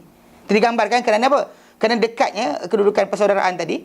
Okey. Maksud dia Allah Ta'ala gunakan digambarkan dengan diri sebagai penjelasan. Kerana sesiapa yang membunuh saudaranya, maka dia telah membunuh diri dia sendiri. Kerana kekuatan hubungan dan kesatuan urusan. Mana sama? Pasal ini darah kita, keturunan kita, okey? Sebab bila orang marah kan, bila adik kita kena pukul, yang kita sibuk apa? Sebab ini macam pukul kita. Macam tu masalah bila dalam persaudaraan tadi. Jangan kita, kalau kita tak pernah kawan pukul, jangan kita pukul juga. Faham tak? Yang kita pula pukul juga kan. Kita seksa pula adik kita. Orang lain seksa tak boleh. Kita seksa tak apa. Datang fatwa mana? Faham tak? Maksudnya bila kita tak nak orang tu, maksudnya kita kena belas lebih daripada orang lain. So tak nak kata itu. Dan apa di antara contoh macam surah Hujurat. Beliau tanyakan wala talmizu anfusakum. Dan kamu hina diri kamu sendiri. Pasal ayat tersebut mula dengan apa? Ayat Hujurat ayat 11 Allah nyatakan ya ayyuhalladzina amanu, hai orang beriman, la yaskhar qaumun min qaumin. Janganlah rasa pandang hina satu kaum kepada satu kaum yang lain. Asa an yakunu khairan minhum. Memang kaum yang dipandang hina tadi lebih baik daripada orang yang pandang hina pada kaum tersebut. Wala nisa'um min nisa'in, wanita pun yang perolokkan pula. Contoh macam belajar Islam taklim, tengok orang tu belajar mana? Belajar tempat lain. You tak best, kita best kan. Tak boleh macam tu. Tak boleh macam tu. Mana jangan pandang hina pada orang sebab tak sama dengan kita. Jangan. Pasal asa an yakunna khairan minhunna. Bimbang wanita-wanita tadi lebih baik daripada wanita yang mengaji, yang perolokkan tersebut. Kemudian dia kata wala talmizu anfusakum. Yang kalian hina diri kalian sendiri. Maksudnya bila kita buat benda tu, kita hina diri kita sendiri. Muslim yang kita hina tadi adalah saudara kita sendiri. Saudara kita hina diri kita. Allah Ta'ala jadikan macam tu. Merendahkan diri orang yang seagama kita, merendahkan diri kita sendiri. Macam baru ni ada orang dia kata masalah azan di Singapura. Masalah azan di Singapura berserta dengan tajuk apa? Berserta dengan tajuk azan Singapura. Kenapa? Pasal di Kuan Yu kata kononnya dikatakan, dia cakap yang pergi tu hanya persentage kecil saja daripada orang Islam. So why azan tu kena kuat? Patutnya azan kuat. Dalam hadis Nabi SAW, kalau kita berseorangan di atas bukit pun kita azan. Bukan masalah benda tu kerana orang ramai datang ke tidak. Bahkan Nabi SAW menjanjikan pada siapa yang azan, walaupun orang tak ada kan, batu, kayu dan sebagainya akan bersaksi hari akhirat nanti. Digalakkan kita syiar Islam tadi disebarkan dengan cara tersebut. Bukan masalah jumlah ramai ke tidak itu tajuk lain. Kan alasan benda berkenaan kan kita kerana kalau Muslim tak datang maka tak apalah sekian. Mana boleh macam tu? Macam ada orang kata Muslim tak bagus. Orang Cina di negeri Cina hina Cina sendiri. Orang Melayu di tanah Melayu, Cina hina Melayu sendiri. Pelik betul. Kan Muslim hina Muslim sendiri. Kita hina saudara kita se-Islam, kita hina diri kita sendiri sebenarnya. Tak boleh kita menyokong orang yang musuh Islam atas dasar kerana kita nak jatuhkan kerana tak suka atau tak sekumpulan dan sebagainya. Ini masalah. Okey, Allah Taala kata wala talmizu anfusakum dalam surah Al-Hujurat ayat ke-11. Okey. Dan dalam hadis dalam ayat lain dalam surah An-Nur ayat 12. Dalam ayatkan apa? Falaula id sami'tumuhunna. Falaula id sami'tumuhu. Kalau ketika kalian mendengarnya, dengar tentang kisah Ifk tadi. Zannal mu'minun wal mu'minat bi anfusihim khaira. Kalaulah menyangka orang beriman terhadap diri mereka sendiri ni kebaikan. Maksud dia tahu? Kisah ketika Ifki itu disebarkan, kalaulah Allah kata, ketika dengar saja kisah tadi, kalian sangka baik bukan kepada orang lain. Allah kata zanna mu'minun wal mu'minat bi anfusihim khaira. Pada diri mereka sendiri. Mana Allah Ta'ala gunakan bukan pada diri Muslim yang lain atau mukmin yang lain, tapi pada diri mereka sendiri. Sangka baik pada Muslim yang lain. Ya, tapi kena ada kadar jugalah. Kalau dah lompat macam gila tu, kita adalah kata macam kena sangka baik ke Ustaz, mana tahu kod benda sekian. Ni pasal saya ingatkan bila orang kita ceritakan berkenaan tajuk apa, baru ni bila keluar tarikat Naqsyabandi Muhibbin tu disebarkan pernyataan. Sebenarnya lama dah benda tu dikeluarkan tentang masalah mereka ni. Tapi oleh kerana influence istana dan sebagainya sangkut, tak dapat disebarkan dan tak disebut nama pun. Datang buat program berkali-kali.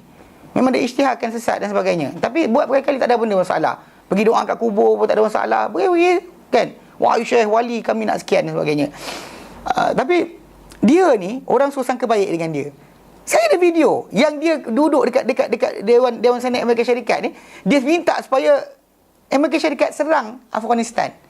Kerana dekat situ dia kata ada 5,000 suicide bombers, ada 5,000 chemical suicide bombers, ada pengembang berani mati kimia yang dilatih oleh Osama bin Laden. Dia tak baik sangka dengan Muslim, kita baik sangka dengan dia. Pelik. Ya.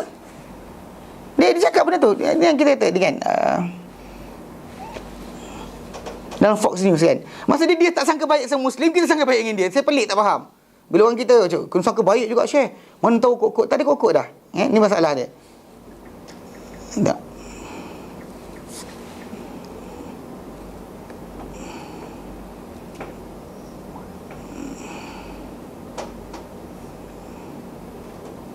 Banyak benar. Kan tengok benda macam ni tak kerja lain. Banyak kerja lain nak terjemah buku tak siap lagi. Tapi dah terpaksa tunjuklah juga. Okey. Yang satu tu yang dia kata Syak Kebani sekian jap. Cek Komen. Ni ha okey. Mata gabun dah pula tengok bawah. Okey.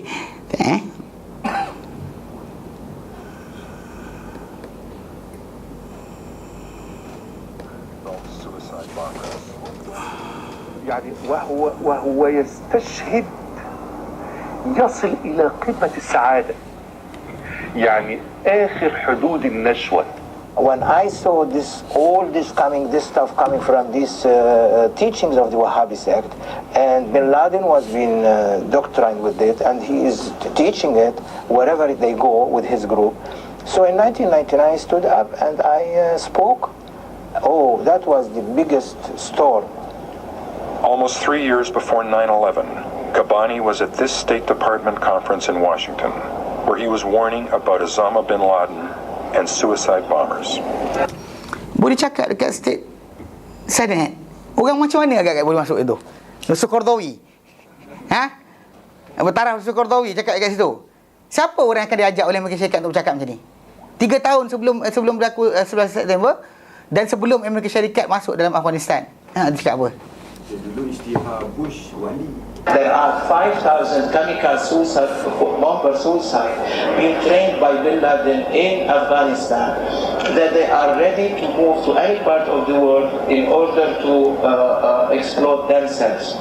And they are very, very sophisticated. They might. For this warning, Kabani was accused of being an alarmist and was ignored by the State Department. Okey. Pada tak ignore pun. Pasal apa dia cakap lah, kita lihat kenapa lepas daripada berlaku 11 September, Amerika terus terang Afghanistan. Dia tak pergi tempat lain.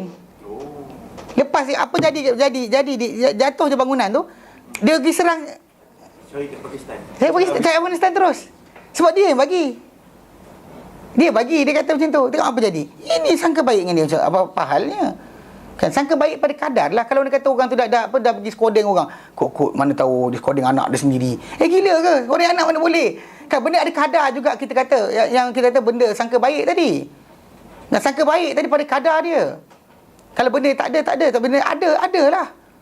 Kan tadi dia kata dah golek macam tu. Oh, sangka baik. Mana tahu kok dia ni terlampau khusyuk. Habis kalau semayang kan dia kata goyang badan. Boleh tak? Oh, tak boleh pula. Batas semayang. Mana tahu orang tu khusyuk sangat. Sangka baik lah. Semua sangka baik.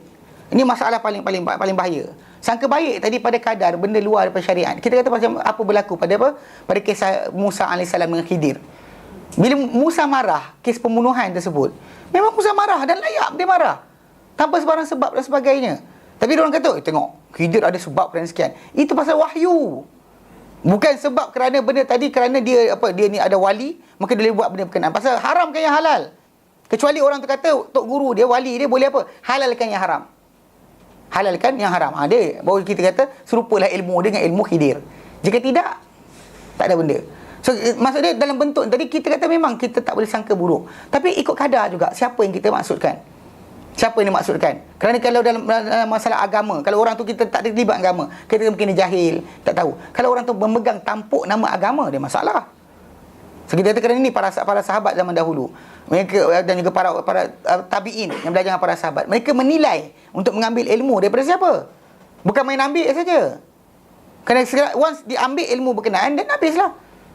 Kerana sumber agama dia tak boleh dirosakkan dengan benda macam ni. Okey, sambung.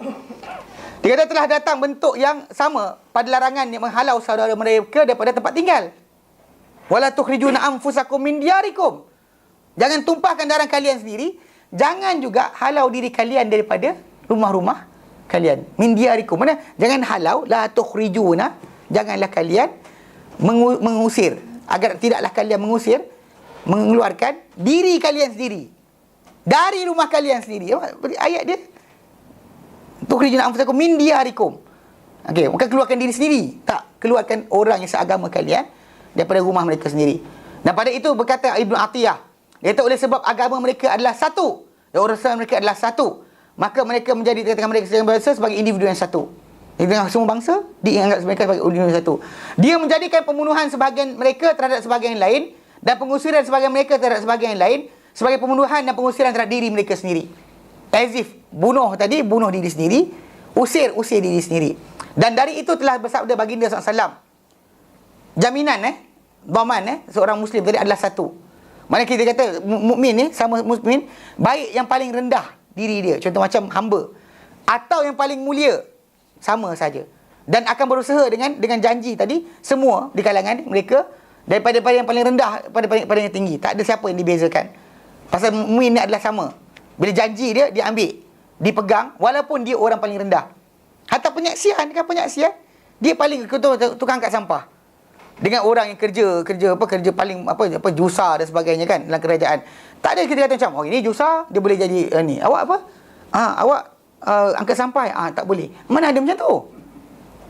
Mukmin tadi semua sekali sama. Kata-kata dia dianggap serupa, walaupun kerja mereka berbeza. Tak ada dikatakan bahawa dia telah hilang taraf untuk apa? Untuk menjadi saksi dan sebagainya. Tak ada. Semua perjanjian. Bahkan dalam konteks ini, kalau sekiranya seorang lelaki atau wanita, dia beri aman. Nanti kita akan baca dalam hukum syarak. Dia berikan aman. Contoh macam orang ni bawa jaminan saya. Sekalipun yang bagi tadi adalah seorang wanita, lepas. Maksud dia akan diberikan jaminan untuk dia selamat. Orang tadi, katakanlah orang tu adik-beradik dia ke, dia ni bawa jaminan saya, selamat. Sekalipun dia orang paling rendah dalam negara berkenaan. Sekalipun dia adalah wanita sahaja pun tetap diterima. Pasal semua sekali kita ni adalah sama. Kata-kata kita adalah sama. Okay? Dan telah berikrar kaum berkenaan.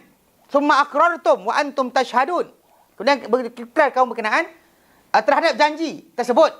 Dan mereka bersaksi ke atasnya dan berterusan penyaksian mereka. Wa antum tashhadun. Okay? Namun mereka tidak berterusan di atas kepatuhan. Ketika janji, angkat tangan.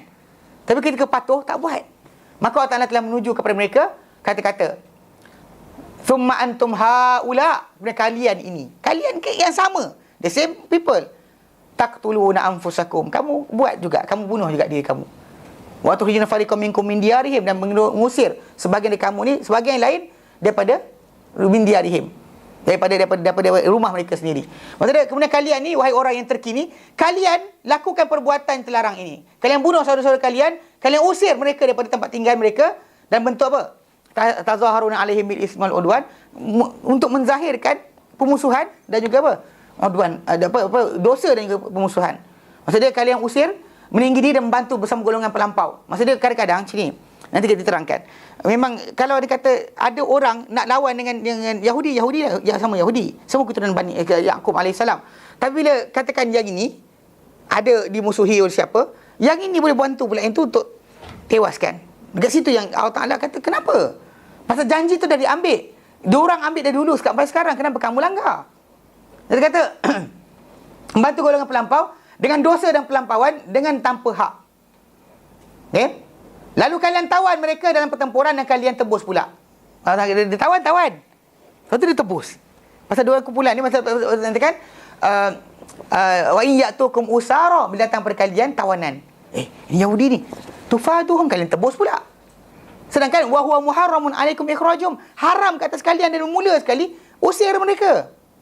Dah haram dari awal lagi, tapi kalian langgar yang tu. Tapi datang hukum yang ni kalian buat pula. Mana ini usir, tapi kita sampai ni pahala pula. Dia kejar pahala kat sini. Kan, pahala kat sini. Macam bunuh bapa orang, bunuh bapa, lepas tu jaga anak untuk jadi anak yatim. Saya bela budak ni. Anak wakafil yatim, Nabi kata. Tapi bunuh bapa dia. Itu gila nama dia kan. Dia buat dosa, lepas tu dia buat pahala serentak. Dia dalam kepala dia agaknya boleh kontra. Okey. Berkata ahli tafsir, dahulunya Quraizah adalah sekutu Aus. Bani Quraizah. Dulu di keliling Madinah ada 4 kabilah besar di kalangan Yahudi. Dia Bani Quraizah, Bani Nadir, Bani Qainuqa, Bani Mustalik. Mustalik, Mustalik. Okey. So dia ada 4 kabilah besar. Yang mana diorang ni dahulu asalnya tinggal keliling Madinah, hoping, menantikan kalau boleh Nabi tu lahir keluarga diorang. Tu tak sebab sebenarnya tinggal situ. Kalau ikutkan dekat Syam, lagi cantik tempat. Ada sungai dan sebagainya. Madinah mana ada sungai. Jadi diorang macam pergi ke kawasan tu kan. Diorang duduk kat situ, buat kampung dan sebagainya, menantikan Nabi tu kalau boleh daripada keluarga diorang. Pergi dekat cek ini ending kokot, lahir ke sini ke. So diorang ada idea macam tu. Silap bagi macam orang Syiah kan. Dia buat bangang sikit, dia kata apa? Dia kata Ali sebenarnya patut dapat wahyu. Tapi pasal Ali dengan Nabi tinggal satu rumah, ini betul ni. Ini betul. Ini dia orang punya idea. Dia kata pasal Nabi dengan Ali tinggal satu rumah, terlepas dia bagi dapat kat Rasulullah SAW, bukan dapat pada Ali. Pasal tinggal satu rumah, dia kata. Ini idea. Jadi macam tu kat masa ni. Dia orang kot dah duduk sebelah dekat kampung ni kan.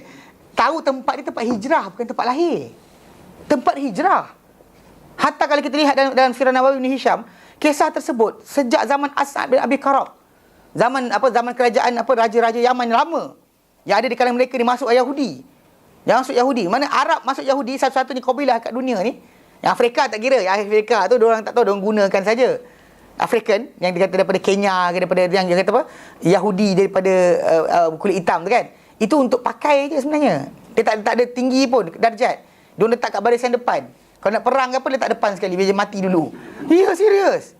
Ini betul-betul bukan tipu ni. Ini kat US diorang buat dulu. Kan diorang tunjukkan apa pilot kulit putih kan. Sebenarnya pasukan payung terjun pertama di Amerika Syarikat kulit hitam. Yang mula-mula sekali bertempur pergi ke depan kan, kulit hitam, bukan kulit putih. Tapi lah sorok lah pasal kan, malu kan. Jadi macam tu yang Yahudi tu. Tapi Yahudi yang tu yang di Afrika. Kalau dia di tanah Arab, Yahudi Yaman. Yaman ni ada Yahudi dia ni keturunan Himyar, Arab Himyar. Daripada bangsa lama Arab tadi masuk agama Yahudi, convert. Macam dia convert? Okey, cerita dia pasal raja Himyar ketika nama dia As'ad bin Abi Qarab. Dia datang dia nak kuasai semua kawasan jajahan seluruh tanah Arab ni. Dia pergi ke sini sampai ke Madinah, dia serang. Dia serang Madinah kan. Lepas tu dia pelik orang Madinah ni. Malam siang perang, malam kan dia hantar makanan. Madinah punya perangai. Siang ni gaduh ni dengan musuh yang datang. Tapi malam kan dia hantar rombongan, hantar makanan. Lepas tu nanti perang besok pagi, lepas tu besok datang je makanan. Dia bagi makanan pada musuh dia orang. Orang Madinah punya perangai pelik. Jadi ketika dia sebut dengan serang tadi, datang dua orang rahib pendeta Yahudi pada raja ni dan kata pada raja ni, janganlah kawasan tempat ni tempat Nabi akhir zaman sebagainya. So dengar dia rasa seronok dengan agama dua pendeta ni tadi. Jadi dia masuk, dia convert dan diterima. Dia masuk, dia convert, bertukar agama, masuk agama Yahudi. Kemudian ada orang daripada kabilah mana entah suruh dia serang Mekah. So pendeta tu kata jangan, tempat ni tak ada siapa serang kecuali dia akan binasa. So lagi dia sayang, dia balik ke negara dia dan kemudian dia isytiharkan untuk jadi kerajaan Yahudi lah ketika tu. Dan bahkan dia orang buat pengadilan dengan satu, dia kata satu kawasan api. Orang buat berhala, tengok api tu sambar ke tidak. Kalau api tu sambar, maka dia salah. Kalau tak sambar, maka dia betul. So jadi yang Yahudi tadi konon bawa kitab Taurat, masukkan balik api tu sampai tak keluar langsung. Jadi semua rakyat ketika itu masuk agama Yahudi. Sampailah peringkat contohnya yang datang kisah berkenaan dengan apa? Dekat Najran, yang diorang paksa orang Kristian untuk masuk Yahudi, tak nak masuk, gali parit, bakar, bunuh ramai-ramai. Sampaikan masuk, lepas tu Habsyah. Daripada Ethiopia, daripada Habsyah tu masuk tentera dan termasuk Abraha masuk ke Yaman, kes tu. Sebab nak menyelamatkan orang Kristian yang dibunuh oleh kerajaan Yahudi ketika itu oleh orang Arab Himyar panggil. Jadi diorang ni kemuliaan Himyar ni memang kekal macam itulah. Dan diorang lepas tu ditewaskan oleh Habsyah, dan orang Habsyah kuasai Yaman ketika tu.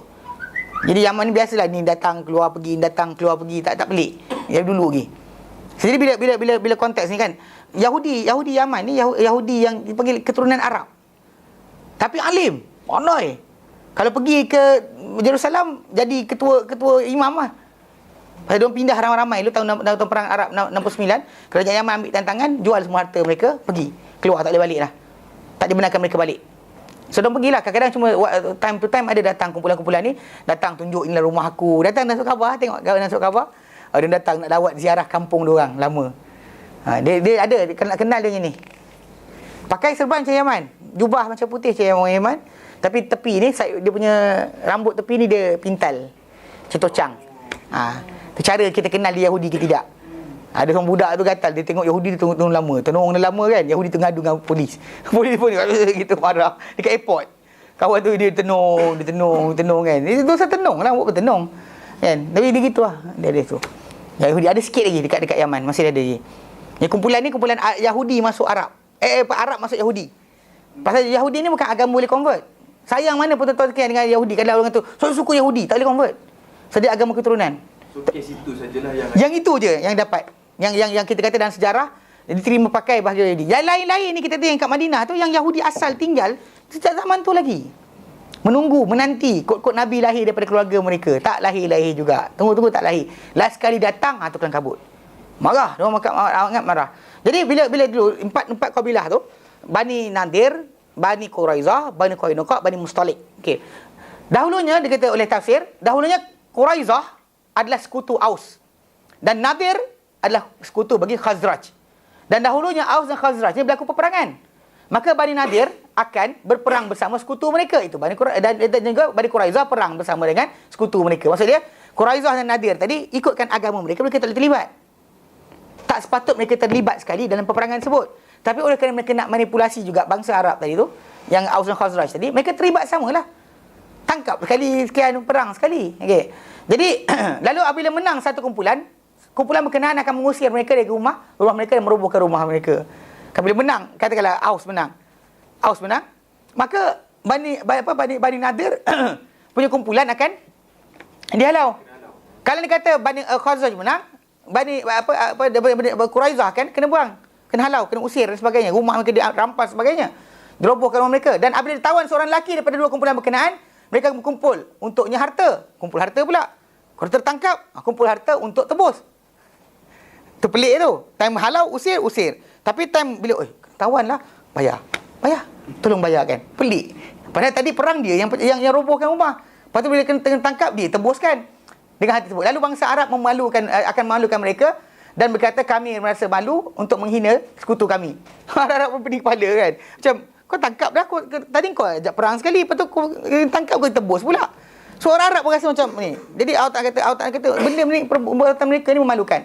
Sesungguhnya ia benar-benar pencanggahan yang ajaib untuk mereka beramal dengan satu perintah dari segala perintah, lalu membebaskan tawanan, sedangkan mereka ingkar dengan dua daripadanya, iaitu pengharaman pembunuhan dan pengusiran daripada tempat tinggal.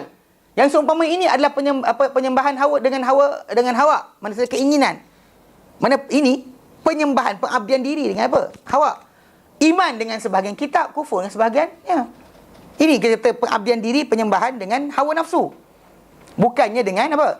Dengan iman. Sesungguhnya hukum orang mereka ini adalah mereka akan menghadapi dunia ni dengan kerendahan dan kehinaan. So akan dipandang inilah orang Arab panjang. Kau tangkap, lepas tu kau bebas kapal. Kan ni musuh kau kan. Jadi orang Arab punya pening kepala. Serta mereka akan merasa di akhirat sedahsyat-dahsyat azab. Kerana Allah Ta'ala meliputi terhadap mereka ni, Allah tak lalai terhadap apa yang mereka kerjakan, dan menguasai terhadap apa yang mereka terlalai daripada dan tidak terlalai Allah Ta'ala daripada mereka. Kemudian Allah Ta'ala nyatakan tentang mereka ni, ulaikal ladzina ishtarul hayatad dunya bil akhirah. Mereka itulah orang-orang yang menjual kehidupan dunia untuk menjual dunia untuk dapat dengan akhirat. Jual akhirat, dapat kehidupan dunia. Allah Ta'ala menguatkan janji buruk berkenaan dan menjelaskan kelaikan mereka untuknya dengan menyatakan dia memilih dengan bahawa telah memilih dunia mereka untuknya, dengan bahawa mereka telah memilih dunia berserta kemurahannya, bahawa mereka telah tu mujur tak lagi mereka telah memilih dunia berserta kemurahannya ke atas akhirat berserta nilai dan mahalnya akhirat, diorang ambil dunia juga. Lalu mereka telah membeli yang hampir dan mereka zuhud terhadap apa yang mendatang. Benda yang dekat disibuk nak kan, benda yang akan datang yang lagi bagus mereka tinggalkan. Yang seumpama mereka ini tidak diringankan, fala yakhaffafahum azab, maka tak diringankan terhadap mereka ni azab pada waktunya dan tidak perlu berkekuatannya. Ringankan pada waktu, tangguh tak ada, dan kita kena azab tadi akan bertambah-tambahlah kekuatan. Pasal azab neraka macam juga nikmat syurga tidak makin hilang tapi makin kuat. Macam Allah nyatakan ada azaban sauda, azab yang meningkat. Macam kenikmatan syurga macam tu juga. Apa orang tu makan hari ni, besok lagi sedap, lagi sedap, lagi sedap. Masuk neraka macam tu juga. Makin teruk, makin teruk, makin teruk. Okey. Serta tak akan datang siapa pun dekat mereka ni, mana apa dia kata, takkan menahan sesiapa pun daripada mereka ini hukuman Allah Taala dengan syafaat ataupun pertolongan. Tak ada siapa boleh tolong, tak ada siapa boleh lepaskan mereka daripada perkara tersebut. So insya-Allah nanti kita sambung pada minggu berikutnya. Dan insya-Allah sampai ada nota nanti doakan supaya cukup masa sampai. Okey, dan kita akan sambung nanti ayat 87 dan seterusnya. Yang kita kata sebenarnya ini tafsir ringkasan. Nanti kita akan ada bahagian berkenaan dengan perkara-perkara yang kita tunggu, pengajaran-pengajaran yang datang. Contoh macam kat sini kita tunjukkan sikit dah. Okey, yang datang tentang pengajaran depan lagi. Yang panjang sikit lah benda ni. Pasal dia panjang pasal ayat kita ambil panjang. Okey. Contoh macam inilah start daripada nanti akan ada petunjuk-petunjuk yang ni. Kita akan start ini pula nanti. Lepas habis yang tafsir ringkas, kita masuk pada petunjuk permasalahan akidah, berkenaan masalah syariah. Dia ada segmen-segmen yang kita akan bincangkan. Baik. Berhenti sini. InsyaAllah kita akan ada satu syarahan khas bertajuk apa ada dengan kaki, capal dan juga zikir menari yang kita bentangkan oleh Ustaz Kamarul Zaman Musa. InsyaAllah kita berhenti kat sini. Wallahu a'lam. Sallallahu ala sayyidina Muhammad. Alhamdulillahirabbil alamin. Subhanaka hamdika wa la ilaha illa anta astaghfiruka wa atubu ilaik. Assalamualaikum warahmatullahi wabarakatuh.